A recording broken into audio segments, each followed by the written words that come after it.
नमस्कार। अगस्ती संहिता वाचन इस उपक्रम में मैं वैद्या प्रियदर्शनी बापटकडूस आप सभी का और आदरणीय वैद्य पराग दाते सर का हार्दिक स्वागत करती हूँ।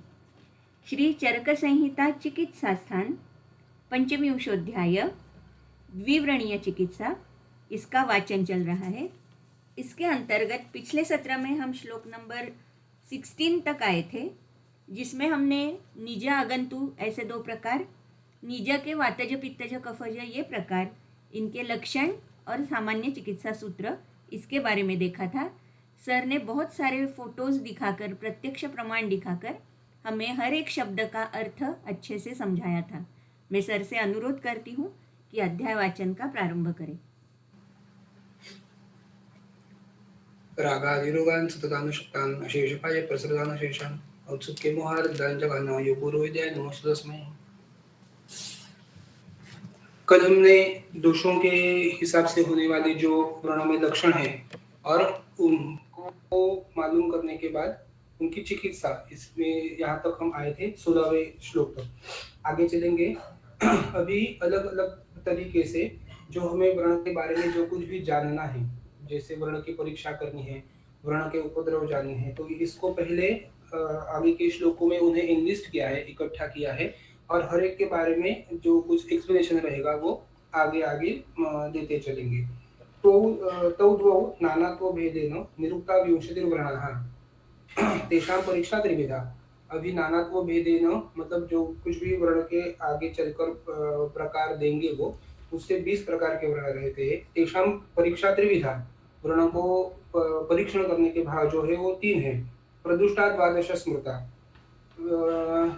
जैसे ही हमने देखा है कि बहुत सारी चीज़ों का जब हमें डिवीजन या फिर अलग अलग विभाग में उन्हें विभाग करना होता है, तो हम अलग अलग हेडिंग के अंदर उनका विभाग कर सकते हैं। तो वैसे ही प्रदुष्टा विंशतिर्वर्ण निरुक्ता विंशतिर्वर्ण नानात्व भेदेन, नानात्व भेद से वर्ण के हम जैसे 20 प्रकार 20 प्रकार कर सकते हैं, वैसे ही दोष के अकॉर्डिंगली हमें प्रदुष्ट ऐसे हुए जो वर्ण है उसके 12 प्रकार कर सकते हैं। स्थानानि अष्टौ, उनके स्थान कौन से हैं, तो 8 स्थानों पर ये वर्ण पाए जाते हैं। तथा गंधा, और जो गंध है उनमें आने वाला, जिसकी परीक्षण करने का भाव हमने कल देखा था कि हर एक वर्ण में हमें वो वर्ण कहाँ पर हुआ है, वो किस दोष से दुष्ट हुआ है, उसमें वेदना कौन सी है, उसमें श्राव कौन सा है, उसका वर्ण कैसा है, ये चीजें तो देखनी है। उसमें से जो गंध आते हैं वो 8 प्रकार के बताएंगे।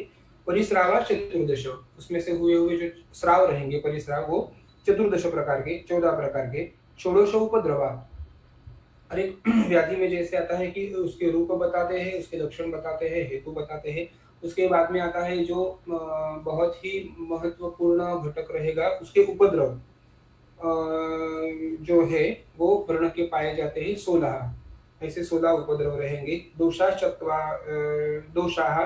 चत्वारो विंशतिस्तथा च उपक्रमाः, और विंशति चतुर्विंशति ऐसे 20 तथा 4 उपक्रम, उसके उपक्रम जो आगे बताएंगे 37 उपक्रमाः। दोषाः 20 तथा 4 तथा, और उपक्रम जो बोले हैं वो 37, ऐसे करके आगे हमें उपक्रम बताए जाएंगे। भले ही सुश्रुत संहिता में हमने पढ़ा है कि वर्ण के अध्याय में सबसे ज्यादा जो उपक्रम रहेंगे, कोई भी चिकित्सा के लिए जो अध्याय दिया है उसमें से सबसे ज्यादा जो उपक्रम है, सबसे ज्यादा मतलब बहुत सारे, या फिर हम बोल सकते हैं कि सारे के सारे उपक्रम जो है वो हम वर्ण में कर सकते हैं, ना कि वर्ण में। लेकिन हर एक व्याधि का ऐसा ही है कि संहिता में जो दिए हुए हैं उसके चिकित्सा सूत्र, या फिर हम जिनको कॉलेज के समय से हम जिनको बाहर करते रहते हैं, तो होता ऐसा है कि हम सिर्फ ज्वर का चिकित्सा सूत्र, ऐसा किसी ने पूछा या फिर ऐसा हमें बताया जाता है कि ज्वर का चिकित्सा सूत्र क्या है, तो लंघनम सिदनम कालो यवागस्तिक्तकुरसः पाचनानि अविपक्वानां दोषाणां तरुणज्वरे, ऐसे करके हम उसको बाहर करते, उसको रट लेते हैं। लेकिन अगर हम उसको अच्छे से देखते हैं या फिर उसके सूत्र को समझने लगते हैं, या फिर हम जब संहिता पढ़ते हैं, तो ध्यान में ये चीज ज्यादा आती है कि एक व्याधि का एक ही एक चिकित्सा सूत्र, ऐसी व्यवस्था हमारे संहिताओं में कहीं पर भी नहीं दी हुई है। जैसे कि अभी हम ये देख रहे हैं कि ज्वर का चिकित्सा सूत्र, तो सूत्र को अगर हम ध्यान से देखते हैं तो पता ये चलता है, पाचनानि अव्युपक्वानाम दोषाणाम तृणज्वरे। ये जो आखिरी पाद है इस श्लोक का, इसमें बोला है कि ये लंघनम स्वेदनम कालो यवागोस तिक्तको रसः, ये जो सभी करना है हमें, वो कहाँ पर करना है? तो पाचनानि, ये सब द्रव्य, ये सब उपक्रम, ये जो सब क्रिया हम जो कर रहे हैं, वो पाचन करने वाली है। दोषाणाम तरुण ज्वरे, जहाँ पर भी तरुण ज्वर में दोष अधिक रहेंगे, उनका पाचन करने के लिए हमें ये सभी लंघनम स्वेदनम कालो यवागोस तिक्तको रसः, ये जो है इनको फॉलो करना है। तो ज़रूरी नहीं है कि ज्वर के हर एक रुग्ण में या फिर ज्वर के हर एक अवस्था में हम सिर्फ ऐसे ही करेंगे कि वो हमें लंघनम शतम कालो यवागोस्तिक कोरसा यही फॉलो करना है। ये इस अवस्था का चिकित्सा सूत्र है। जैसे ही ये अवस्था बदलेगी, जैसे ही जो रुग्ण की अवस्था बदलेगी, चिकित्सा सूत्र भी बदलेगा। तो ये ज़रूरी है हमें समझना कि हर एक व्याधि के लिए, हर एक व्याधि में, हर एक चिकित्सा स्थान में दिए हुए हर एक व्याधि के लिए जो कुछ भी हम चिकित्सा पाई जाती है, वो एक एक अवस्था के लिए आई हुई चिकित्सा है। तो अभी ज्वर के बारे में हम और एक सूत्र पढ़ेंगे अष्टांग संग्रह में, जैसे कि ज्वरे पेया कषायाश्च सर्पि क्षीरम विरेचनम षडहम षडहम युजित वीक्षदोष बलाबलम। ये एक गृहस्थ अवस्थाएं बताने वाला, बहुत सारी अवस्थाएं साथ में बताने वाला चिकित्सा सूत्र है, जैसे कि ज्वरे पेया कषायाश्च सर्पि क्षीरम विरेचनम षडहम षडहम युजित। 6 दिनों बाद, 7 दिनों बाद, जैसे बोला है कि पहले 6 दिनों में ज्वर साम रहता है, उसके बाद में ज्वर पुराण हो जाता है, उसमें आम अगर पाचन हुआ तो वो निराम बन जाता है। तो हर एक अवस्था के बाद जैसे चिकित्सा बदलती है, तो पहले 5 दिनों में ज्वरे पेया पेया देनी है, उसके बाद में पेया कषायाश्च, दोषों का पाचन करने के लिए कषाय देने हैं, उसके बाद में सर्पि, उसमें बाद में विरेचन। तो ऐसे करके ज्वर का चिकित्सा सूत्र आगे आगे आता जाता है। वैसे ही ये सब जानने के लिए हमारा जानना ये जरूरी है कि हमारे पास में जो भी कोई रुग्ण आया है, उसकी अवस्था कैसे बदलती है। तो हर एक अवस्था में अगर रुग्ण अभिघात, जो हम यहाँ पर भी ये देख सकते हैं, अभिघात जो व्रण में आया, अगर व्रण अभिघात की व्रण के लिए सद्यो व्रण की चिकित्सा हमें बताई है, अगर वो हम कर रहे हैं लेकिन उससे वो व्रण ठीक नहीं हो रहा, तो हमने कल एक सूत्र देखा था कि व्रणानाम निज हेतुनाम आगंतुनाम अशाम्यताम, अगर उससे वो ठीक नहीं हुआ तो उसके लिए आगे जाकर निज व्रण के जैसे ही चिकित्सा करनी है। तो उसकी चिकित्सा सूत्र थोड़ा सा बदल जाएगा। अगर उससे भी कम नहीं हो रहा है, षोडश उपद्रवा युक्त, अगर वो व्रण व्रण व्रण उपद्रव युक्त हो रहा है, तो हमें जरूरी है कि हमें उसका चिकित्सा सूत्र या फिर चिकित्सा सिद्धांत जो कुछ भी है, उसमें बदलाव करना जरूरी है। तो ऐसे षोडशोपद्रवा और षट्त्रिंशत् उपक्रम, तो षट्त्रिंशत् जहाँ पर जो उपक्रम हमें बताएंगे आगे जाकर, विभज्यमानान् शृणु में सर्वान् एतान् यथेरितान्। ये सभी हमने सिर्फ उनके नाम बोले हैं अभी, हर एक का हम विवरण आगे जाके करेंगे इस सबका। पहले जो बोला है कि विंशति वर्णः नानात्व भेदेन, तो विंशति कौन से है? कृत्य उत्कृत्य तथा दुष्ट अदुष्टः मर्मस्थितो न च। ये 6 प्रकार पहले लाइन में बताएंगे।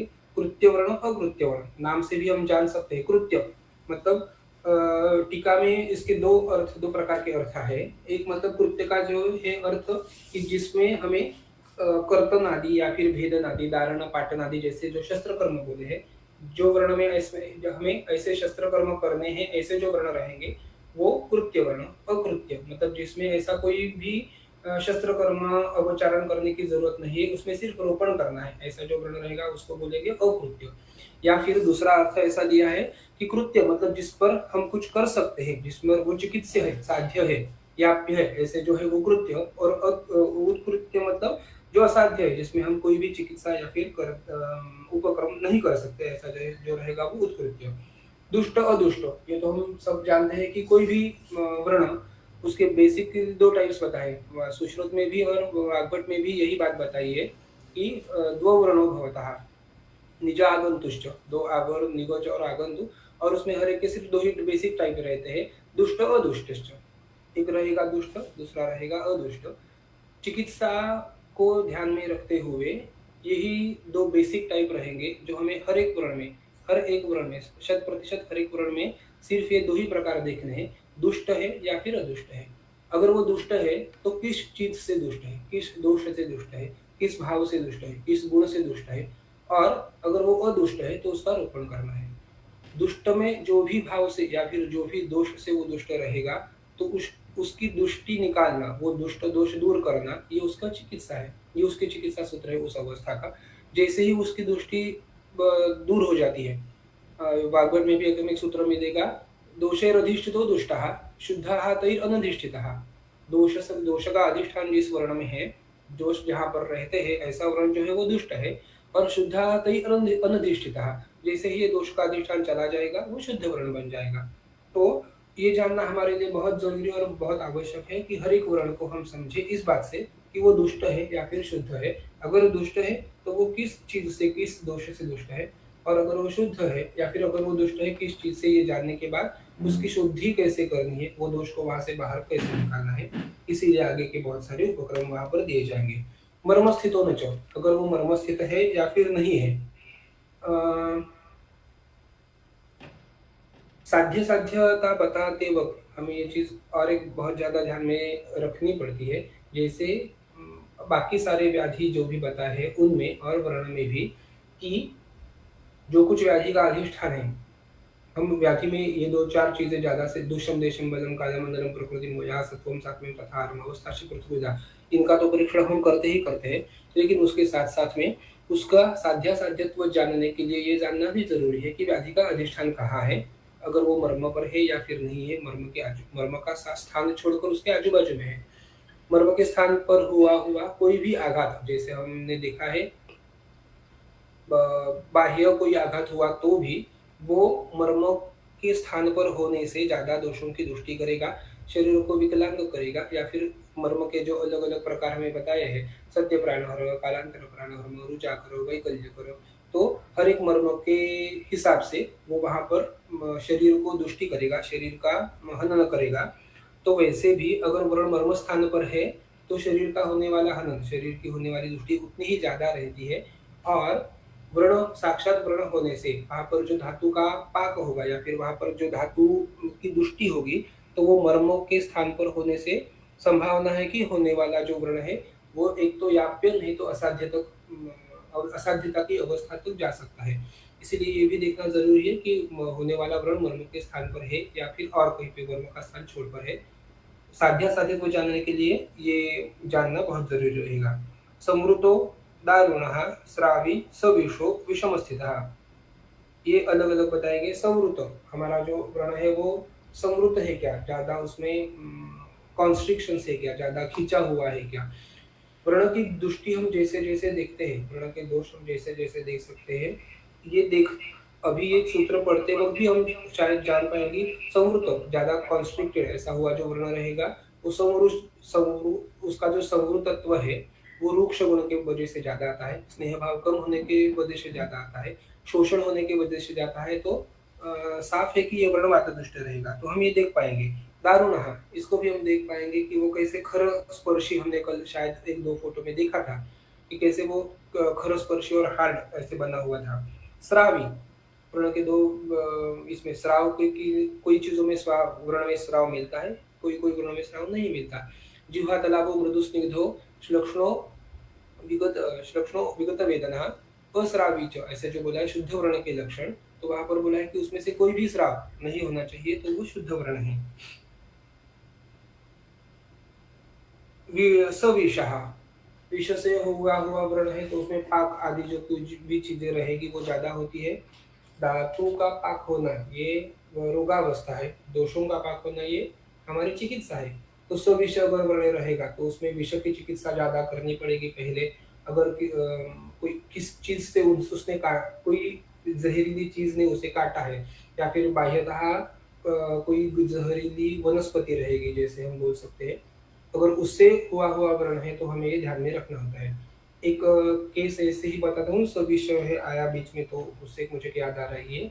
एक रुग्ण आई थी हमारे पास, उसके प्रपद में शोथ था बहुत सारा, मतलब पाव में उंगलियों के पीछे की तरफ से पूरा सूजा हुआ, पूरा फूला हुआ पाव था उसका।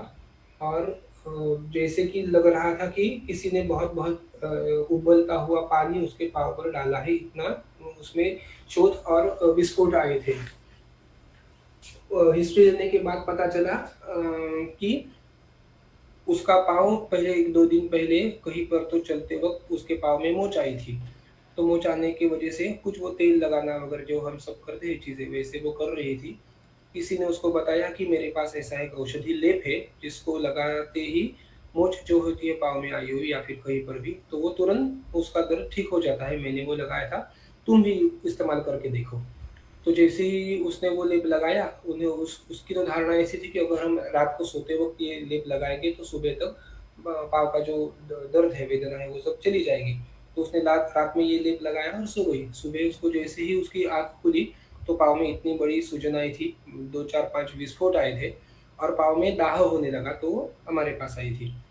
अ, उसको जैसे ही हमने और पूछा कि वो कौन-सा लेप था, क्या था? वो दूसरे दिन उस दिन तो उसने कुछ वो लेप लाया नहीं था, लेकिन दूसरे दिन जब उसने उसका फ़ोटो में भेजा, कोई मार्केट का एक लेप था, कोई कंपनी का नाम तो मुझे याद नहीं, लेकिन उस लेप में भल्ला तक करके एक जो हमारे भल्ला तक आता है, तो वो भल्ला तक उस लेप में दिया हुआ था, जो कि बाकी सूजन कम करना या फिर दर्द कम करना, इसके लिए तो वो गुणकारी होता ही है। लेकिन अगर रुग्ण पित्त प्रकृति का रहेगा या फिर कोई लोगों को भल्लातक से बहुत ज़्यादा विषाक्तता आती है, ऐसा रहेगा तो उसमें भल्लातक के दग्ध जैसे लक्षण पाए जाते हैं।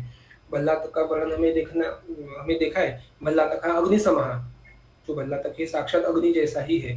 तो इसके वजह से वो लेप लगाने की वजह से उसके पाँव में जो कुछ तकलीफ हुई थी, जो कुछ चोट हुआ, विस्फोट हुआ, तो सविष ऐसे करके बाद में हमें वहाँ पर धारा करना, भल्लातक का विष के लिए हम जो भी कुछ उपक्रम करते हैं, जैसे धनिया का स्वरस देना, वहाँ पर नारियल के स्वरस को लगाना और उसको पेट में लेना, उष्ण चीज़ें सब बंद करना, ये सब करने के बाद में अगले 5-6 दिनों में वो घाव अच्छे से भर गया।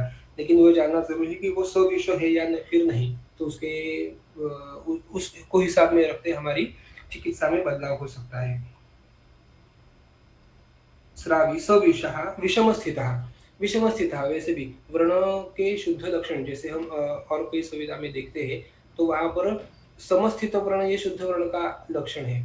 जो अगर वो विषम स्थित है, थोड़ा क्या बोलेंगे उसका जो आकार रहेगा, वो ठीक से किया हुआ नहीं है और कहीं पर एक दूसरे बाजू में वो बढ़ रहा है, एक बाजू तो उसकी स्थिर हो जाती है, लेकिन कोई अलग बाजू में वो बढ़ता जाता है, तो उसकी वजह से वो विषम स्थित हो जाता है, वो वर्ण को एक प्रकार माना है। इति नानात्व भेदेन निरुक्ता विंशतिर्वर्णः। तो नानात्व भेद से ये विंशति वर्ण के हमने प्रकार देखे।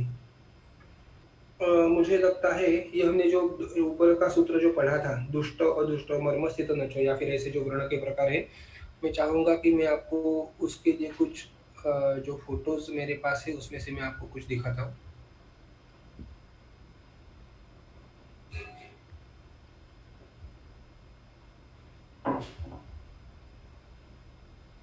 मेरी स्क्रीन विज़िबल है ना मैम? Yes sir. ओके।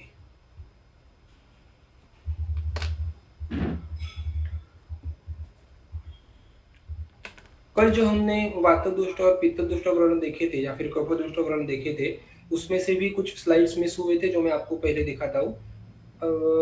एक हमें कल वातावरण में उपक्रम के स्वरूप में एक आया था, संपूर्ण स्नेहपानैः स्निग्धैः स्वेदोपनाहनैः, स्वेदन करना और स्निग्ध उपनाह करना, ये वात का चिकित्सा है, वात का उपक्रम है, जो वातावरण में भी पाया जाता है। ये जो अभी आप देख रहे हो, हमने शायद कल ये फ़ोटो नहीं देखा था। तो ये जो व्रण हम देख रहे हैं, ये है एक फीमेल थी जिसके पाँव में ये व्रण था। आप देख सकते हैं एडी के थोड़ा-सा ऊपर के यहाँ पर जो व्रण है वो अ, जे ये व्रण आपको जितना दिख रहा है, पहले तो वो 70 साल की थी, तो ये व्रण से उसकी पहले तो उसकी ताकत कम थी, उसका शरीर बल कम था और इस व्रण की वजह से उसको और वेदना हो रही थी। वेदना इतनी होती थी कि वो व्रण को साफ करने के लिए जो धावन आदि उपक्रम हम जब जब भी करते हैं, तो वो साफ करने के लिए अ, उस पर हम रुई से या फिर अपने मुखवदिका से साफ करते हैं, तो वो साफ करने के लिए भी तैयार नहीं थी, इतना दर्द उसको हो रहा था। तो पातज दुष्टव्रण का हमने देखा था, वो एक लक्षण देखा था कि अ, मंदस्रावः अति तीव्र रुख, तो इसमें अति तीव्र रुख ये जो लक्षण है हमने देखा, बाकी व्रण के जो है पाँव में उसके पाँव का उसका शावत्व, इसके पहले का फ़ोटो शायद मेरे पास नहीं है, शावत्व था, पाँव में अनेक प्रकार की वेदना थी, बुखार आकर गया था, दौर्बल्य था, तो बाकी सब जो वातज प्रकोप के लक्षण रहेंगे वो उसमें मिल रहे थे और जो मुख्य लक्षण है अति तीव्र रुख, वो वेदना, उसकी वजह से उसको रात में नींद भी नहीं आती थी। पहले तो हमने वहाँ पर पिचु धारण करना या तेल लगाना, जो वातका उपक्रम बोला है, स्नेहन वगैरह उसमें से किया। लेकिन व्रण की दृष्टि कम नहीं होने की वजह से वेदना में कुछ बदलाव नहीं आ रहे थे। इसीलिए वहाँ पर तय किया कि उसका उपनाह करेंगे, जो वातदुष्ट व्रण का चिकित्सा में आया है। उपनाह के लिए हमने अभी तक जो द्रव्य पढ़े हैं, शायद इसमें आगे जाके भी हमें मिलेंगे। वातावरण द्रव्य जो है उनको लेकर, उनका चूर्ण लेकर उसमें एक अम्ल द्रव्य मिक्स करना है, लवण लगा मिक्स करना है उस पर, और उपनाह वहाँ पर अच्छे से हो, इसीलिए गोधूम का पिष्ट जो रहता है, गोधूम तो आटा हमारा, वो ऐसे सब लेकर उसमें थोड़ा सा पानी, और क्योंकि हमें व्रण का शोधन करना है, तो इसी व्रण का शोधन करने के लिए उसमें जात्यादि तेल हमने और किसी तेल को यूज करने के अलावा जात्यादि तेल का यूज किया। ये सब एक पात्र में इकट्ठा करके धीमी आंच पर उनको थोड़ा सा उबाल के उपनाह की जैसी कंसिस्टेंसी, जैसे हम आटा गूंथते हैं तो उसके जैसी कंसिस्टेंसी होने तक उसको गर्म किया। बाद में उसको हाथ पर लेकर अच्छे से रगड़ कर, अब दूसरे फोटो में देख सकते हैं कि कैसे उपनाह का लेप हमने बनाया है। व्रण के लिए या फिर दोषों का पाक करने के लिए जरूरी है कि आपका उपनाह थोड़ा मोटा बने। जैसे हम कोई भी लेप लगाते हैं, एक आधा चूर्ण पानी में या फिर और किसी द्रव्य में मिक्स करके हम त्वचा पर जैसा लेप लगाते हैं, तो इतना पतला उपनाह नहीं होना चाहिए, वो मोटा होना जरूरी है। पहले तो हमें भी इतना कॉन्फिडेंस नहीं था कि व्रण के ऊपर अगर हम उपनाह लगाएंगे तो उसके शूल में कितना बदलाव आएगा, या फिर हो सकता है कि उपनाह की वजह से और उसका पाक हो, और हो सकता है कि वो व्रण और बढ़े। इसीलिए थोड़ा सा हमने भी वहाँ पर डेयरिंग करके ही काम किया था ये, और ये उपनाह हमने तैयार किया। उपनाह की जो आप देख सकते हैं, उपनाह साक्षात व्रण पर रखा, उसके ऊपर एक कवलिका रखी और उसके ऊपर से व्रणक्रम किया, बांध दिया उसको।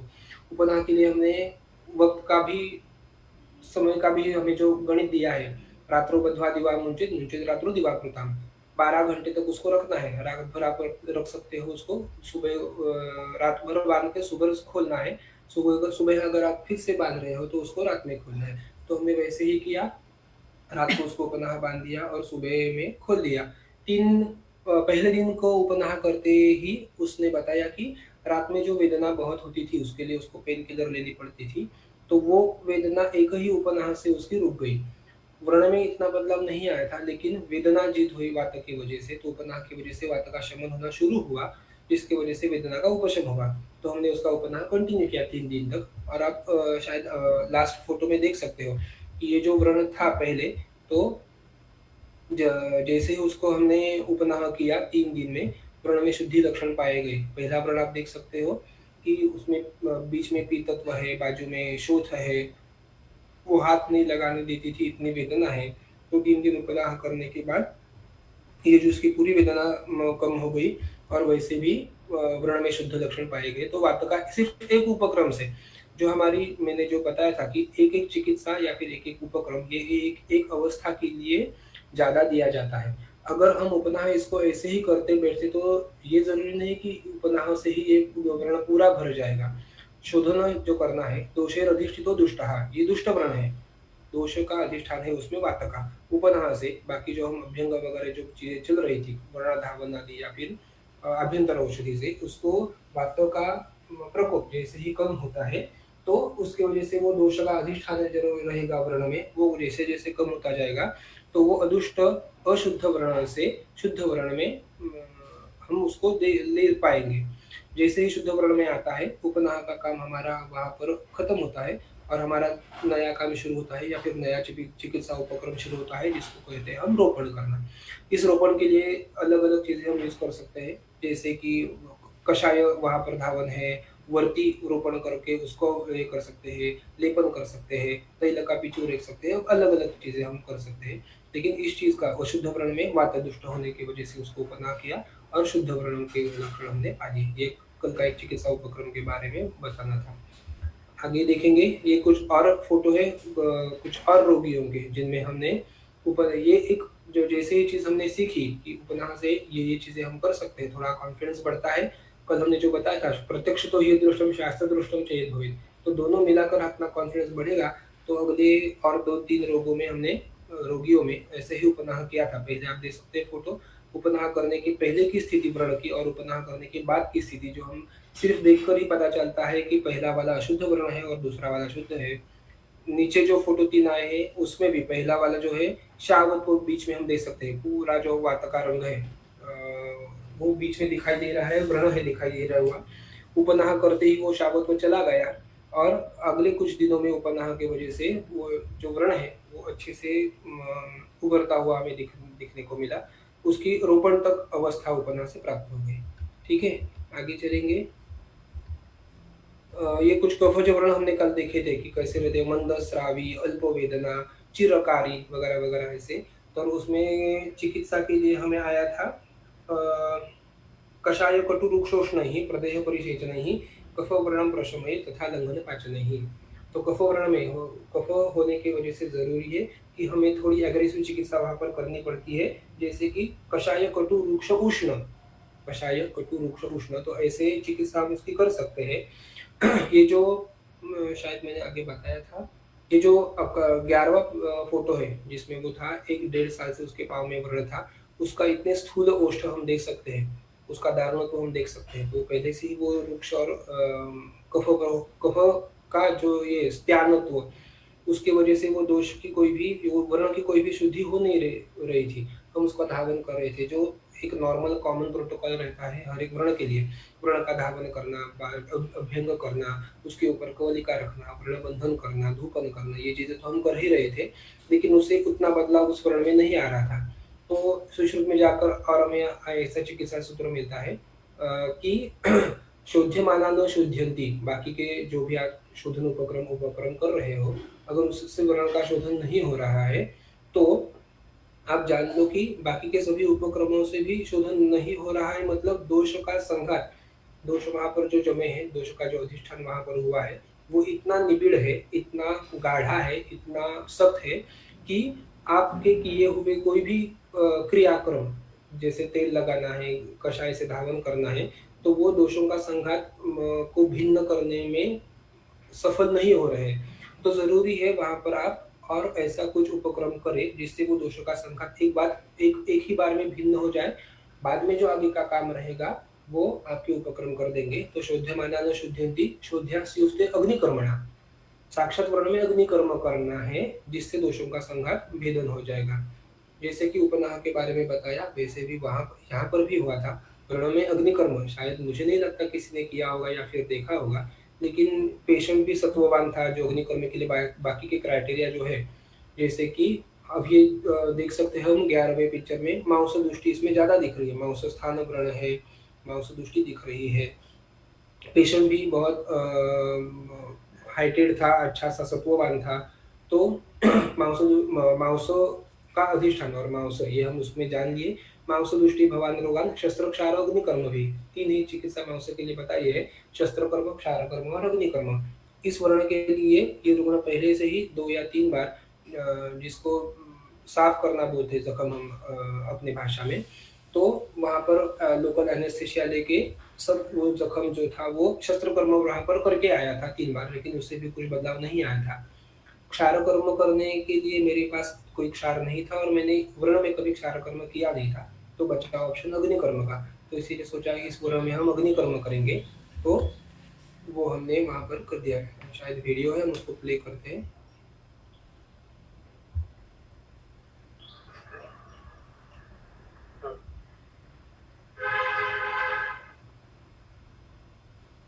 वर्ण का जो ओष्ठ है, जिसका दुष्टि के बारे में आया हुआ वर्णन है कि स्थूल ओष्ठ, दारुण ओष्ठ, तो दुष्टि जहाँ जिस स्थान पर है वहां पर हमें शोधन करना है। तो अग्निकर्म करने के लिए जो भी शोधन कर्म के तौर पर जो अग्निकर्म करना है, तो वो भी जरूरी है हम दुष्टि स्थान पर करें। ताम्रशला का हमने इसके लिए यूज की थी, ताम्र जो कि अच्छे से लेखन काम करता है, मांस के ऊपर भी उसका अच्छा काम है। तो मांस कत्व वर्ण के मांस दृष्टि के लिए वहां पर अग्निकर्म किया, जो कि कफ वर्ण में हमने देखा था कि रुक्ष, तीक्ष्ण, उष्ण ऐसे उपाय हम कर सकते हैं। तो उसका एक ये छोटा सा उदाहरण हमने पेश किया कि अग्निकर्म से ऐसे वर्ण का शोधन करते हैं। और इस अग्निकर्म से उस वर्ण का जो भी दृष्टि थी, हमने ये अग्निकर्म 2 बार करना पड़ा, 1 हफ्ते के बाद में फिर से। लेकिन जैसे ही अग्निकर्म किया पहले 8 या 15 दिन में जो वर्ण में इतने बदलाव नहीं आए थे, अग्निकर्म करने के तुरंत बाद एक ही हफ्ते में पेशेंट बहुत ही हँसते-हँसते हमारे पास आया और बोला कि ये अग्निकर्म ने तो जादू कर दिया। जो पिछले 1.5 साल से वर्ण में कुछ भी बदलाव नहीं आ रहे थे, इतना स्त्यान और इतना स्थिर बन गया था वो वर्ण कि उसमें कोई भी बदलाव नहीं आ रहे थे। तो अग्निकर्म करने के बाद 7 दिन में तुरंत मुझे पता चल रहा है कि वर्ण अच्छे से जो वर्ण वस्तु है वो अच्छे से पास में आ रही है और अगले 1.5 महीने में ये उसका वर्ण पूरा ठीक हो गया। इसका फोटो हम शायद मिला तो अभी हम देखेंगे। ठीक है? तो ये अग्निकर्म के बारे में हमने देखा। दुष्ट वर्ण जो हमने पढ़ा थे नानात्व भेदेन विंशति वर्ण करके आते हैं। तो दुष्ट वर्ण जिसमें आते हैं दोषेर अधिष्ठितो दुष्टः, जिसमें दोष है वो वर्ण दुष्ट है।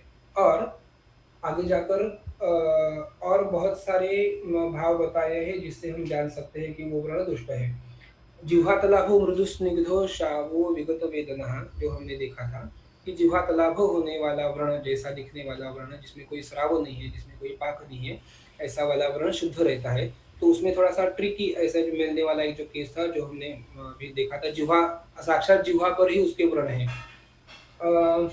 ये व्रण उसको 1.5 महीने से था, हम जिसको मुखपाग बोलते हैं। उसके जैसे ये उसके लक्षण वो हमें बता रहा था, मुँह में जलन होना, कोई भी चीज़ गरम या फिर खाई तो मुँह में वेदना होती है, जलन होती है, कोई खा नहीं पाता, निगल नहीं पाता, ऐसे करके। तो मुखपाग की कोई ट्रीटमेंट उसको चल रही थी जो हम हमेशा के लिए देते हैं। लेकिन एक दुष्ट व्रण का लक्षण ऐसे भी आया है कि जो भले ही शुद्ध दिखता हो, लेकिन वो ठीक नहीं हो रहा हो। जो भले अगर वो शुद्ध है तो उसका रोपण तो खुद से भी होना चाहिए। अगर ऐसा नहीं है इसका मतलब ज़रूर है कि उसमें और कोई जो दोष छुपा हुआ है जो कि हमें दिख नहीं रहा। तो ऐसे ही इसमें जिसको हम बोलते हैं कि जिह्वातला में था, जिह्वातला में जैसा ही दिखने वाला था व्रण, लेकिन बहुत सारी धावन या फिर कवल गंडूष धारण से भी इसमें बदलाव नहीं आए, ना तो पेट में जो हम अभ्यंतर औषधि देते उसमें आए। तो चिरकाल स्थित व्रण ये दुष्ट व्रण का एक लक्षण है। दोषेर अधिष्ठितो दुष्टः जैसे बोला है कि दोष में उसमें दिखते हैं हम दोष उसको, तो वैसे ही चिरकाल स्थित व्रण ये दुष्ट व्रण का लक्षण है। तो ये दुष्ट व्रण था उसमें मुँह में। अब और अगर जाकर कुछ महीनों में इसकी टेस्ट वगैरह करवाई तो वो कैंसर निकला, सीए निकला। तो हमारा जो पहले से निदान है था कि दोषेर अधिष्ठितो दुष्टः, अगर वो है, अगर चिरकाल स्थित है, उसमें कोई बदलाव नहीं आ रहा है, अगर वो खुद से रोपण उसका नहीं हो रहा है शुद्ध होकर भी, तो ज़रूर है कि वो कोई ना कोई इसमें दृष्टि है जो इसमें हमने पाई थी। जो हमारे राइट साइड का जो फ़ोटो है वहाँ पर भी हम देख सकते हैं कि उसके पाँव में जो व्रण था, उसको भी ये 1.5 या 2 सालों से ये व्रण था। नॉन हीलिंग अल्सर ऐसा निदान लेकर वो हमारे पास आई थी। हमने धावन आदि कर्म हम देख सकते हैं कि व्रण के आजू-बाजू में थोड़ी-सी सूजन है, जो उसका रंग है पाँव का, जो हमने कल पित्त दुष्ट व्रण देखे थे। वात दुष्ट व्रण में हमने देखा था कि शाव वर्ण ये वात का है, तो वैसे ही आरक्त था और वहाँ पर साक्षात रक्त निकलता हुआ हम देख सकते हैं, जो पित्त और रक्त दुष्टि का लक्षण है। तो ये रक्त और पित्त से दुष्ट हुआ व्रण है। इसके अगले स्लाइड में जो अभी लेफ्ट बाजू में हम देख रहे हैं, उनकी अंगुली में छोटा सा व्रण हम देख रहे हैं। जरूरी नहीं है ये चीज कि हर वक्त साध्य या असाध्य व्रण या फिर व्रण की क्या बोलेंगे व्रण की अवस्था में देखते वक्त बहुत बड़ा व्रण है, बहुत जैसे कि अभी राइट साइड में दिख रहा है हमें कि उसके पाँव की 2 उंगलियां काटी हुई है, फिर भी पाँव में पाक हो रहा है। देखने से ही पता चलता है कि ये व्रण कितना बड़ा रहेगा। ये दो फोटो साइड साइड में या फिर एक ही स्लाइड में इसलिए रखे हैं कि एक जो व्रण है वो सिर्फ नाखून के आकार का है, नाखून के जितना बड़ा हुआ है सिर्फ उसके अंगुली में, और दूसरा जो व्रण है वो पूरी 2 उंगलियां उसमें से काटी हुई है और नीचे पाँव की तरफ और ऊपर से भी प्रपद में पूरा फैला हुआ है। दोनों भी कि ये दोनों मतलब जो पाँव जिसकी उंगलियां काटी है ये तो असत्य पता चल रहा है, लेकिन जो जिसमें सिर्फ ये उंगली इन्वॉल्व है ऐसा व्रण भी असत्य क्यों है? तो व्रण के लिए इस रुग्ण की चिकित्सा करते वक्त ये ज़्यादा ध्यान में आई हुई चीज़ कि रुग्ण बिल्कुल भी सत्ववान नहीं थी। उसकी प्रधान वेदना थी जो भी हम देख रहे हैं कि ये उंगली में बहुत ज़्यादा वेदना और उसके वजह से नींद ना आना, चल ना सकना, ऐसी उसकी प्रधान वेदना थी। वात अति तीव्र रूप और पाँव में होंगे। दोषों की निश्चिति करने के लिए ये, और हम जो चीजें हमने कल से देखी थी कि हम गंध देखते हैं, स्राव देखते हैं, वर्ण देखते हैं, तो वैसे हम और एक चीज देखते हैं, वो है वर्ण का स्थान। हमने फर्स्ट ईयर से पढ़ा है कि पक्वाशय, ये बात मतलब पक्वाशय या फिर ते व्यापिनो बिरुन्नाभ्यो अधो मध्योदो संश्रयाः, नाभि से नीचे वात का स्थान रहेगा, नाभि और स्तन के बीच में जो है वो पित्त का स्थान, और उसके ऊपर जो रहेगा वो कफ का स्थान।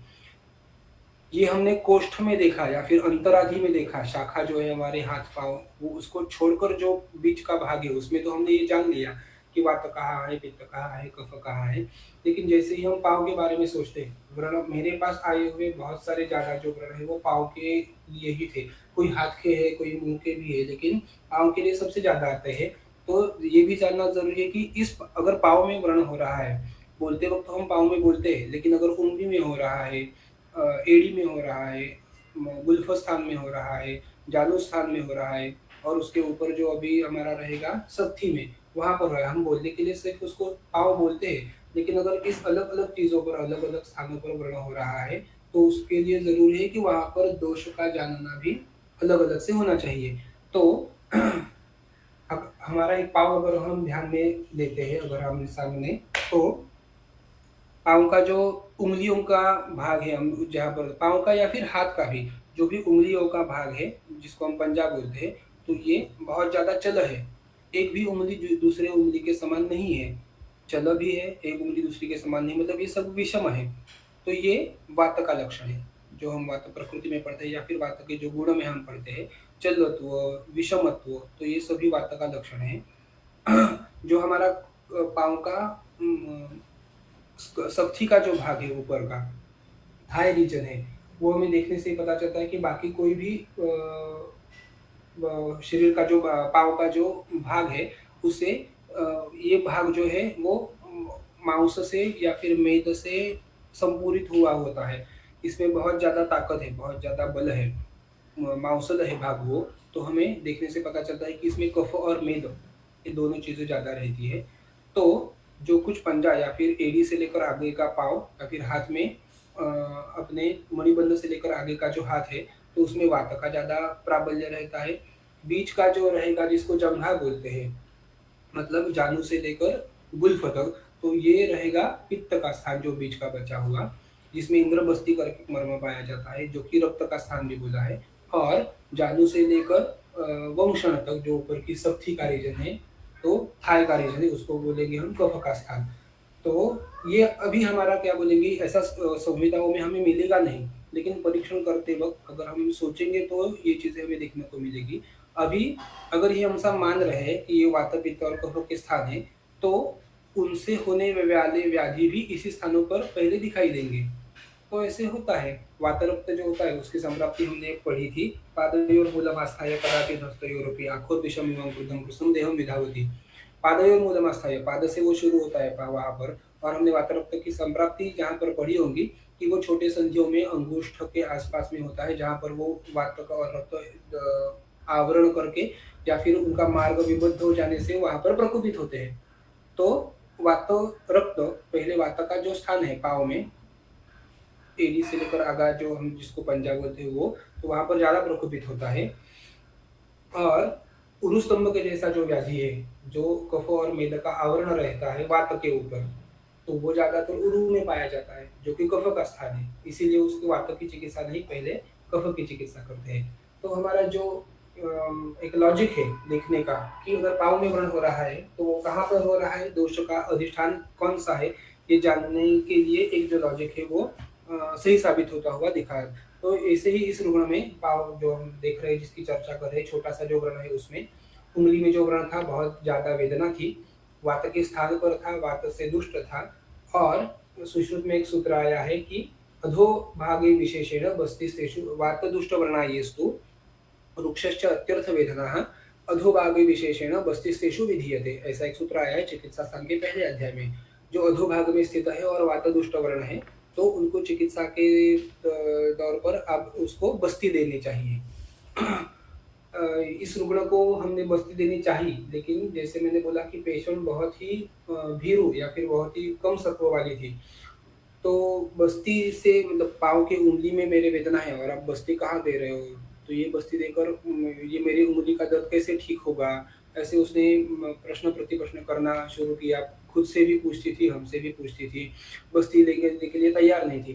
कैसे-कैसे उसको समझाकर हमने ये समझाया कि आप एक ही मात्रा बस्ती लो, एक ही बस्ती लो। अगर आपको उससे ठीक हुआ, तो हम बस्ती कंटिन्यू करेंगे। अगर आपको उससे ठीक नहीं लगा, तो हम आपको बस्ती नहीं देंगे। ये चीज़ से हमने उसको कन्विंस किया शाम को और बोला कल सुबह आपको बस्ती दे देंगे। लेकिन सत्व कम होने की वज़ह से, रुग्ण भीरू होने की वज़ह से उसको रात में ही दस्त होने शुरू हुए, अतिसार हुआ उसको। तो अभी अतिसार में हम तो वैसे भी बस्ती नहीं दे पाए। 1-2 दिन अतिसार का पाचन वगैरह करके उसको दवाई देके फिर से उसकी जब वेदना बढ़ी, तो उसमें फिर से हमने बस्ती देनी चाही, लेकिन फिर से उसको चौथे दिन में फिर से अतिसार हुआ। तो ये चीज़ें जैसे हमें नज़र आती है, सत्व कम होना, पेशेंट भीरू होना, उसकी वजह से भले ही ये व्रण में कुछ बदलाव बाकी नहीं आए, लेकिन उसके शरीर में जो बदलाव आए थे, जैसे अतिसार होने के जैसे, तो हम उसकी चिकित्सा नहीं कर पाए। उसको हमें रेफ़र करना पड़ा कि अभी मतलब शुल्क कम करना है उसका और बाकी का व्रण कम करना है, तो उसके लिए हमारे हिसाब से ज़रूरी है कि वातदुष्ट व्रण के लिए बस्ती दें। लेकिन उसको हम नहीं कर पाए, उसको रेफ़र किया और उसकी वो 2 उँगलियों का एम्पुटेशन करना पड़ा आगे जाकर। अगला फ़ोटो तो हम देख ही सकते हैं जिसमें पूरी सारी दुष्टि कैसे समाई। तो दोषैरधिष्ठितो दुष्टः जो हम पीछे से देख रहे हैं कि दुष्ट व्रण कैसे-कैसे दिखते हैं और कौन से पाए जाते हैं। एक और फ़ोटो देखेंगे लेफ्ट साइड का, फिर से पाँव का ही है। वर्ण तो हमें साफ दिखाई दे रहा है कि शाव और कृष्ण ही बोल सकते हैं हम उसको, शाव भी नहीं, कृष्ण वर्ण है। सिरा पूरे पाँव की दिख रही है, मांस का वहाँ पर जो है मांस और धातु वहाँ पर जो मेद रहेंगे उसका शोष हुआ है। ये पेशेंट अंधा था और उसको काम सुनाई भी नहीं दे रहा था, लेकिन अपने अपने घर में वो आदत से सभी और यहाँ-वहाँ घूमता था और बाकी सारी चीज़ें करता था। आर्थिक जो उसकी कंडीशन रहेगी वो बहुत ही लो थी, इसीलिए घर से निकल कर कहीं और पर जाके हॉस्पिटल में एडमिट होना या फिर कोई ट्रीटमेंट लेना ये उसके लिए पॉसिबल नहीं था। तो हम घर ही जाकर उसको देखते थे। इसकी भी प्रधान वेदना थी, बहुत मतलब प्रधान कंप्लेंट थी बहुत ज़्यादा वेदना। आप व्रण की व्याप्ति ही देख सकते हो उसमें कि इतना बड़ा उसके पाँव में जो व्रण है, तो उसकी वज़ह से उसको कितनी वेदना हुई होगी, ये तो सिर्फ़ हम इमेजिन ही कर सकते हैं। लेकिन फिर से दोषों का अधिष्ठान देखना, जो अभी देखा अभी तक दोषों को पहचानना व्रण में, उसका हम रंग देख पा रहे हैं, उसकी स्थान देख पा रहे हैं, उसकी वेदना जान पा रहे हैं, तो वातदुष्ट व्रण है ये तो साफ है। तो अधोपायो विशेषण बस्तिस्तेषु विधीयते उसको हमने बस्ती देना शुरू किया था घर पे और उसने भी वो लिया क्योंकि उसकी मेजर कंप्लेंट यही थी कि मुझे सिर्फ वेदना कम करके दो, मुझे नींद आनी चाहिए तो काफ़ी है। तो मात्रा बस्ती दी थी उसको और व्रणों के लिए जो इतना रुक्ष है, इतना वात प्रकोप है, तो कषाय से धावन करने से के अलावा हमने ऐसा सोचा कि इसको तेल की धारा करेंगे, स्नेह की धारा करेंगे तो साक्षात वात का शमन करती है। परिषेक करेंगे, कल हमने देखा था प्रदेह परिषेकस्य वातव्रणम उपाचरित। तो वहाँ यहाँ पर हमने कोष्ण अपना सहचर तेल और निर्गुंडी तेल ये दोनों को साथ मिलाकर उसकी कोष्ण परिचय किया था। इस रुग्ण का भी इस रुग्ण की वेदना भी 2 दिन में ही बहुत अच्छे से अरेस्ट हो गई थी, उसको नींद आने लगी थी। लेकिन व्रण को देखकर ही पता चलता है कि अगर वेदना इसमें से कम हो भी जाती है, फिर भी ये व्रण तो असाध्य था, इसमें व्रण भरना अपेक्षित नहीं था या फिर इसके लिए हमने चिकित्सा नहीं की थी। तो लेकिन उसकी वेदना तो अच्छे से अरेस्ट हुई, उसको नींद आने लगी। जो पेशेंट हमने पहली बार देखा था कि जो घर में 2 लोगों का सहारा लेकर चलता था, एक पाँव को ऊपर उठा के जैसे चलते हैं वैसा, वो धारा करने के बाद और बस्ती करने के बाद 7 दिन में खुद से पहले जैसा घर में चलता था, भी वॉल को हाथ लगाकर क्योंकि वो अंधा था, तो खुद के पाँव पर वो इसी व्रण से भी चलने लगा था। इतना बदलाव परिषेक से और स्नेह बस्ती से हमें मिला था। जो राइट साइड में जो है व्रण का फ़ोटो जो हम देख सकते हैं, उसका पाँव का जो अंगूठा था वो किसी चीज़ को टकराने की वजह से उसमें व्रण हुआ था, बाद में उसमें पाक हुआ, पूज हुआ और उसको अंगूठा निकालना पड़ा, एम्पुटेशन करवाना पड़ा। एम्पुटेशन करने के बाद भी हम जब जो हमने देखा था कि आगंतुक व्रण और निज व्रण, तो ये तो आगंतुक था, लेकिन आगंतुक व्रण शस्त्र कर्म करने के बाद भी आगंतुक नाम अशाम्यताम, उसमें शमन नहीं हुआ, वो व्रण ठीक नहीं हुआ, तो फिर से उसको निज व्रण के जैसे ही चिकित्सा करनी पड़ी। हम देख सकते हैं उसमें श्वेतावभास है, मतलब सफेद-सफेद जो कुछ दिख रहा है, तो उसमें कफ दृष्टि ज़्यादा थी। उसको बहुत बार पूछने के बाद ऐसा पता चला कि अभी ये देखो वात का स्थान है, लेकिन वहाँ पर कफ दृष्टि होने का कारण इतना ज़्यादा बड़ा होना चाहिए, तो ही वहाँ पर कफ की दृष्टि रहेगी। तो बहुत बार पूछने के बाद कि आप क्या-क्या करते हो? कैसे-कैसे किया? ये व्रण का आपने क्या किया? इसमें कफ दृष्टि होने वाले और क्या काम आप कर रहे हो? तो बाद में पता चला कि उसको गवर्नमेंट हॉस्पिटल से एक जो बेटाडीन करके लिक्विड आता है, तो वो पानी में डालकर पाँव धोने के लिए उसको दिया था। तो थोड़ा-सा वो पेशेंट का ये भी ऐसा था कि इसको पानी में डालकर व्रण साफ करने से अच्छा है, वो एक बकेट लेती थी, वो बकेट में पानी और बेटाडीन मिक्स करके उसमें वो पाँव डुबोकर 25 या आधा घंटे तक रखती थी। 25 मिनट तक या आधा घंटे तक हर रोज़। उसकी भावना ऐसी थी, अगर हम इसको पाँव में ऐसा रखते बेटाडीन में डुबो के, तो व्रण पूरा अपने आप साफ हो जाएगा और हील हो जाएगा। लेकिन ऐसा नहीं हुआ, वो जल की वजह से और क्लेद की वजह से वहाँ पर कफ की दृष्टि हुई और ये इस वर्ण में तो साक्षात कफ की दृष्टि ऐसी भी वो हेतु की वजह से भी हुई थी और वो मांस जो था वो आगे इतना बढ़ा कि नॉर्मल लेवल से ऊपर आया, उत्सन्न हुआ, जो हम आगे चलकर देखेंगे। 21वें श्लोक में हमने पढ़ा था कि उत्संग करके जो वर्ण का उन्होंने प्रकार दिया है कि खुद का जो स्थान है वहाँ व्रण का ज़रूरी है कि व्रण में घाव जैसे-जैसे भरता जाता है, वो उसके स्थान तक जहाँ पर व्रण हुआ है, वो उससे सिमिलर स्थान तक आकर वो व्रण भरना चाहिए। लेकिन ये तो उसके ऊपर भी चला गया, इतना वो बढ़ते चला गया कफ की वजह से। उत्सन्न मृदुमांसानां व्रणानां अवसाधनम् ऐसे करके एक चिकित्सा सूत्र आया है। तो उत्सन्न और मृदु मांस का अवसाधन करना चाहिए। सर्षप तेल जैसे लेखन द्रव्य या फिर उष्ण द्रव्य, सर्षप तेल और सुरसादि गण जो वाग्भट में बताया है, सुरस युगफलिजं कालमाला विडंबम फरबुस वृषकर्णी कटफलम कासमर्दः क्षवक सरसी भारंगी कार्मुका काकमाची कुलहद विषमुष्टि भूषण भूतकेशी। सुरसादि गण श्लेष्म मेद कृमि निषूदनः, सुरसादि वर्ग जो है वो श्लेष्म मेद कृमि ये सब का नाश करता है। प्रतिष्ठाया रुचि श्वासो कासघ्नो वर्ण शोधन, प्रतिष्ठाय और रुचि श्वास कास और वर्ण शोधन करता है। तो इस रुग्ण में हमने सुरसादि गण और सर्षपति इसका यूज करके वो उत्सन्न जो मांस था उसका अवसादन करने में हम सफल हुए और ये व्रण अच्छे से ठीक हुआ। तो दोषों का अधिष्ठान फिर से हम देख रहे हैं कि दुष्ट व्रण दोषों का अधिष्ठान। ये एक आगे हम देख पाएंगे लेफ्ट साइड में जो फोटो है वो एक्सीडेंट हुआ था, अभिघात से हुए दोनों ये व्रण है। एक्सीडेंट हुआ था टू व्हीलर से, वो नीचे गिरा तो उसने अपना हाथ जो था वो रास्ते पर घिसता गया उसका हाथ, उसके वजह से उसके हाथ में ये व्रण तैयार हुआ था। बाद में व्रण का जो व्रण होने के बाद जो हमें आहार विहार लेना है वो अच्छे से ना लेने की वजह से उसमें पूय निर्मित हुई थी, वो पूय हमने निकालना पड़ा बार बार और बाद में उसकी चिकित्सा हम कर पाए। दिखने में हम देख पा रहे हैं कि उसमें श्वेतावभासत्व कैसे ज़्यादा है, पूरा सफ़ेद-सफ़ेद दिख रहा है और बीच में जो है वो रक्तावभासत्व है।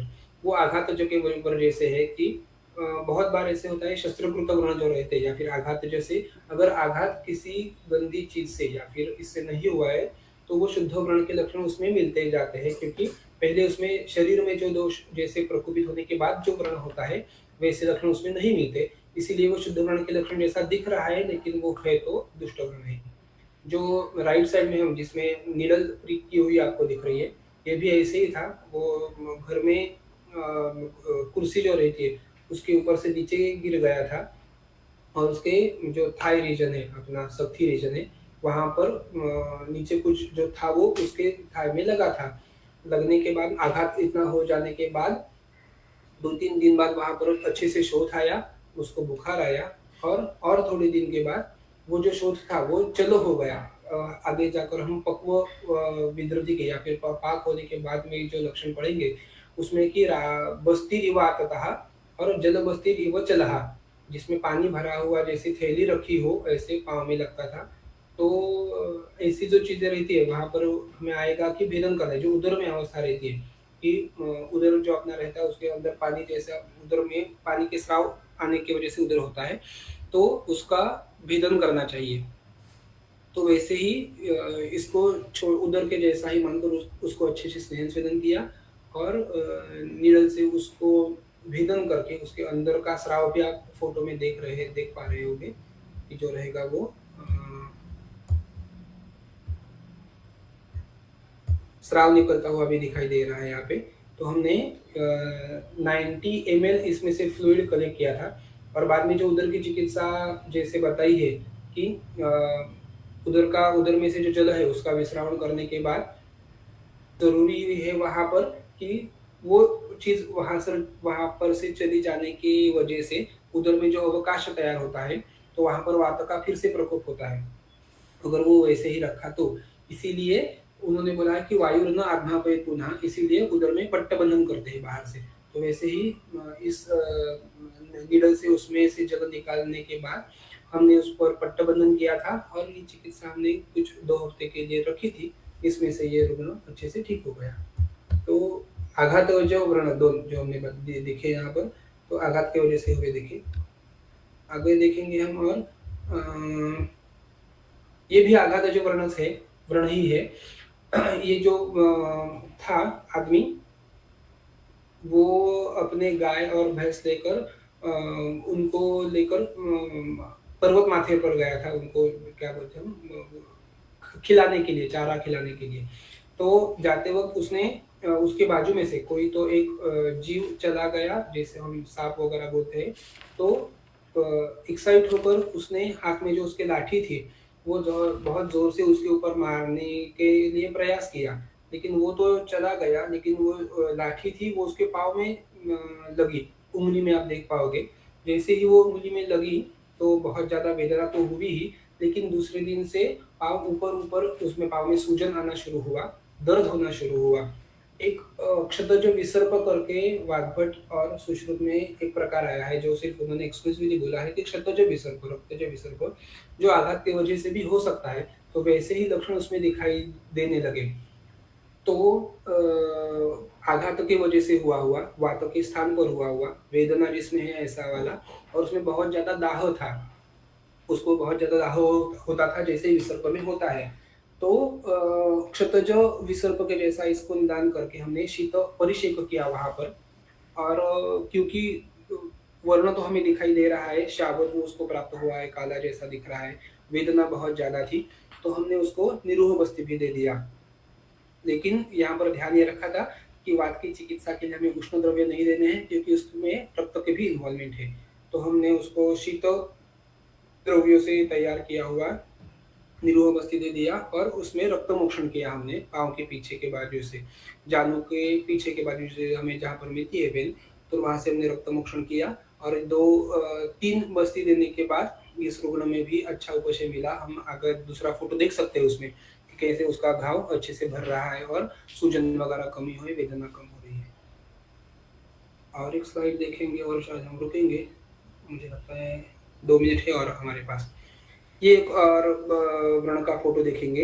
ये एक बूढ़े रुग्ण थे हमारे, जिसमें एक पाँव में पूरा शैत्य जैसा हो गया था। एक पाँव नीचे, जानु के नीचे से पूरा ठंडा पड़ गया था, दूसरा पाँव अच्छा था। हमारे वो लेकिन थे पहले से कोमा में, तो वो खुद से कुछ बोल नहीं पाते थे। तो हमने उसके ऊपर, पाँव के ऊपर वचा का लेप लगाया था, जो प्रमाथी है, दोषों को निर्हरण करने में समर्थ है, उष्ण गुण से काम करती है। तो वहाँ पर हमने वचा का लेप लगाया था। पहले फोटो में आप देख पाएंगे कि हमने वहाँ पर एक मार्किंग बनाया है। वो जो मार्किंग है वो पहले दिन का है, ये जो जानु के नीचे किया हुआ मार्किंग। तो पहले दिन ये जो घाव था, ये शैत्य जो था, वो इतने तक था, इस मार्किंग तक। हमने रक्त मोक्षण करना चाहा उनका, लेकिन आप आखिरी फोटो में देख पाओगे कि जैसे ही उनका सिरावित किया, तो सिरा में से रक्त के स्थान पर हमें ऐसा एक क्या बोलेंगे उसको, स्राव, लिक्विड जो कुछ रहेगा, तो ये वेदन करने से हमें निकला वहाँ से। ये तो अरिष्ट था, पाँव का एक ठंडा होना, दूसरा पाँव का गर्म होना, ये भी अरिष्ट था। वो पहले से कोमा में थे, ये भी अरिष्ट था। लेकिन ऐसे वक़्त, ऐसे कंडीशन में भी हमने जो कुछ चिकित्सा की थी उनको, तो बहुत दूसरे ही दिन 4 अंगुल आप देख सकते हैं। पहले दिन ये पाँव यहाँ तक ठंडा था, लेकिन दूसरे ही दिन वो जो ठंडाई थी वो यहाँ तक कम हो गई थी। 4 अंगुल वो ठंडाई नीचे तक आई थी। और तीसरे या चौथे दिन शायद, ये जो आप बीच वाले फोटो में देख पाओगे कि ये जो आपको पाव दिख रहा है, यहाँ तक वो ठंडाई कम होते-होते ऊपर से 10 या 12 अंगुल तक उसमें उपशम हमें मिला था। आगे वो पेशेंट चला गया, ये अरिष्ट लक्षण उसमें दिखे दिखे थे, तो ये हम शायद बाद में बताएँगे। लेकिन दोषों का जानना, दोषों का अधिष्ठान जानना, दोषों को पहचानना और व्रण में से उसकी दृष्टि को खोजना, तो ये बात ज़रूरी हमें अलग-अलग चीज़ों से ध्यान में रखनी है और उसका पता लगाने के बाद में उसमें चिकित्सा करनी है। तो मुझे लगता है आज के लिए इतना काफ़ी करते हैं, हम यहाँ पर रुकेंगे। बहुत बहुत धन्यवाद सर। ये जो सारी संज्ञाएं हैं कि कृत्य, अकृत्य, दुष्ट, अदुष्ट या उत्सन्न, सविश, स्त्रावी, ऐसे बहुत सारी जो संज्ञाएं हैं उसका प्रत्यक्ष दर्शन के साथ हमें आज पता चला है, तो उसके लिए बहुत बहुत धन्यवाद। आज के लिए यहीं पर रुक रहे हैं। किसी को अगर कोई प्रश्न है, यस किमया दहीफळे मॅडम? सर ते तुम्ही सुरसादी गणित ते इंटरनली पण यूज केला का? म्हणजे हो, इंटरनली आणि बाह्य आभ्यंतर दोन्ही. बाह्य मग त्याचं काय हे केलं म्हणजे सिद्ध बाह्य केलं? त्याचा धावनासाठी वापरला काढा करून. सुरसादी गणातला यथालाभ द्रव्य घेऊन त्याचा काढा करून त्याने धावन करणं आणि इंटरनली पण कफग्न म्हणून वापरायचा दोन्ही बाजूने. आणि सर विसर्पामध्ये जे बस्ती वापरले ते म्हणजे कुठले होते? नाही, ग्रंथोक्त असा वेगळा कुठचा नाही वापरला. वात आणि रक्त असं डोळ्यासमोर ठेवून वातघ्न म्हणून म्हणजे वातघ्न, रक्तघ्न असं म्हणून दशमूळ, गुडूची आणि पंचवल्कल अशा गोष्टींचा काढा करून त्याच्यामध्ये आले पित्तासाठी शर्करा बस्ती वापरा असं म्हणून. त्यामुळे याच्या काढ्यामध्ये आपण शर्करा घातली होती, अजून वात कमी करणारी, पित्ताचं शमन करणारी, दाह कमी करणारी आणि त्याचा निर्व दिला होता आपण. आणि सर ते तुम्ही उपनाह सांगितलं त्याच्यामध्ये मग ते स्लफ म्हणजे रिमूव्ह करून त्याच्यावरती ते म्हणजे उपनाह हे करावं वरतून नाही. स्लफ रिमूव्ह करायला तिथे शक्यच नव्हतं. ती हातच लावू देत नव्हती ना, म्हणून तर आपण उपनाह केला तिथे. उपनाहाने त्याचं शोधन झालं. ते जो काही मधला पिवळा भाग दिसतोय त्याचं शोधन उपनाहानेच झालं. वेगळा करावंच लागलं नाही काही. ओके. मग नुसतं ते हे करून मग त्याच्यावरती बँडेजिंग केलं का? म्हणजे हो. Okay sir. थँक्यू. छान झालं खूप. यस वैशाली माने मॅडम. हा सर मॅडम, ते आता किम्या मॅडमनी जे विचारलं आणि सरांनी सांगितलं जो निरोह केला तो शर्करा, त्याच्यामध्ये अल्प प्रमाणात तेल होतं की नाही? तेल होतं ना, ज्यात त्यांनी तेल वापरलं. व्रण आणि वात आणि रक्त दोन्ही तिन्ही गोष्टी डोळ्यासमोर ठेवून नुसतं तिळाचं तेल उष्ण होईल किंवा आणखीन कुठचं तेल उष्ण होईल तर ते न वापरता ज्यात त्यांनी तेल वापरलं. ओके. दुसरी गोष्ट असं आहे की आता मगाशी एक सांगितलं होतं की त्या पेशंटनी लेप लावला होता, त्या लेपच्या कंटेंट मध्ये भल्लातक होतं. म्हणजे हा लेपामुळे किंवा अगदामुळे झालेला, विषामुळे, विषस्पर्श. तसंच अजून विषामुळे झाला हा. आगंतुराणाचे हेतू सांगताना वेगवेगळे हेतू सांगताना मंत्र एक सांगितलेला आहे. तर असे व्रण पण पाहण्यात आले आहेत का किंवा उत्पन्न होताना दिसतात का? मंत्राचं तरी नाही अजून, पण अगद प्रलेपाचा हा अगद प्रलेपच झाला एका अर्थी. आणि अरिष्ट त्यांनी बंधनादी म्हटलंय. तो श्लोक आहे ना 8 नंबरचा, मंत्र अगद प्रलेप. हो. मंत्राचं नाही अजून कधी बघितलेलं. अगद प्रलेप आणि लेप काय पुढचं बंधन वगैरे आहे त्याचे बघितले, मंत्राचे नाही कधी. आताच्या कंडिशन मध्ये जे वेगवेगळे सिम्पटम्स येत आहेत, म्हणजे मान्य त्याच्यात दोषांचे निज पण आहेत. हेड फूट सिंड्रोम, म्हणजे हातापायावरती बारीक पुरळ येणं वगैरे, हे पण आपण व्रणामध्येच धरायचं ना. म्हणजे बाकीचे दोष पण आहेत. तिथे तर त्याला व्रणत्व प्राप्त होत असेल तर व्रणामध्ये धरायला हरकत नाहीये. किंवा जर तुम्ही व्रणाच्या काही पूर्व रूपात किंवा व्रणाचा उपद्रव म्हणून घेतला तरी सुद्धा चालू शकतो. जसं प्रमेहातले व्रण आले त्यांनी सांगितलं काय विविधा प्रमेहेण अपि येता जायते दुष्टमेधसः, की ज्या पीठिका सांगितलं त्यांनी ते प्रमेह नसताना सुद्धा दुष्टमेधस असताना होऊ शकतात. तसं असं होऊ शकतं की जरी वर्ण नसला तरी दोषांची किंवा दृष्टी तशी असेल पाप होण्याकडे किंवा असेल तर तिथे त्या गोष्टी दिसू शकतात. आणि जरी तुम्ही त्याला वर्ण नाव दिलं किंवा नाही दिलं तरी ती दोषांवर तुम्ही त्यांची जर का निदान केलं तर चिकित्सेत फार मोठा बदल होत नाही त्याच्यामध्ये. वर्णांसाठी तुम्हाला लोकल म्हणजे स्थानिक उपक्रम जास्ती करावे लागतील. वर्णबंधन, धावन, धूपन कदाचित छोट्या पेटिका असताना तुम्हाला ते करावे लागणार नाही, तेवढाच बदल होईल. आभ्यंतर औषध फार मोठा फरक नाही. काल अजून हे मंत्रावरूनच वाचताना असं लक्षात आलं, जर तो हेतू म्हणून सांगितलाय मंत्राचा बरोबर तर एक चिकित्सा करताना पण आपल्याला त्याचा मंत्राचाच उपयोग असा होईल की कमी सत्व असणाऱ्यांना मंत्र बरोबर. चिकित्सा, बरोबर. मग ते दोन्ही पण अर्थाने त्याच्यासाठी उपयोग होईल. गरजेचं आपण एक- असं आहे, बरोबर आहे, त्याच्यासाठी गरजेचं असं आहे की आपण तेवढे कॅपेबल असायला पाहिजे. हा नाही आपल्याकडून पण आहे आणि रुग्णांच्याकडून पण त्यांचं मनोबल वाढवण्यासाठी त्यांनाच ऍडवाइस करणं. बरोबर ना, नुसतं मनोबल वाढवून म्हणण्यापेक्षा सुद्धा जर का दैवव्यापाश्रय हा चिकित्सेचा 1/3 भाग आहे.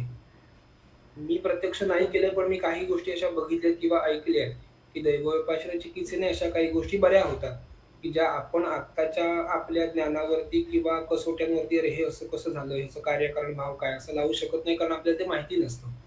पण दैवव्यापाश्रय चिकित्सेने अशा गोष्टी बऱ्या होतलेल्या ऐकलेल्या खूप आहेत. पण माझ्याकडे तसं नाही, माझी ती योग्यता नसल्यामुळे मी त्या सर्वांसमोर मांडत नाही.